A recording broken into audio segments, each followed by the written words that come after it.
যে বিজেপির লড়াই সংখ্যালঘুর বিরুদ্ধে নয়, বিজেপির লড়াই কোনো মুসলমানের বিরুদ্ধে নয়, বাংলার কবিতাকে, বাংলার উপন্যাসকে বাঁচিয়ে রাখতে হবে বাংলার মাটিতে।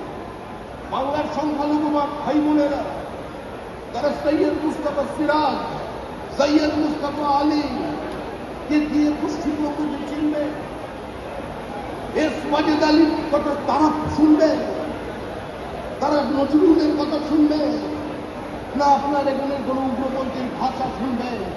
যারা পুরনো তারা মনে রাখবেন, নতুন মানুষ পার্টিতে না এলে পার্টি বাড়বে না। সমাজের সব স্তরের মানুষের প্রয়োজন আছে। কুমোরটুলি থেকে অর্ডার দিয়ে আমরা মানুষ তৈরি করে নিয়ে আসতে পারবো না। আর যারা নতুন এসেছেন তারাও মনে রাখবেন, ওই পুরনো মানুষগুলো পরাজয় নিশ্চিত জেনেও, জমানত বাজেয়াপ্ত হবে জেনেও, যারা পতাকাটা ধরে রেখেছিলেন, প্রদীপ জ্বালিয়ে রেখেছিলেন, তার জন্যই এই অবস্থা তৈরি হয়েছে। ডাউনলোড করুন এই সময় অ্যাপ, iOS ও অ্যান্ড্রয়েডের জন্য।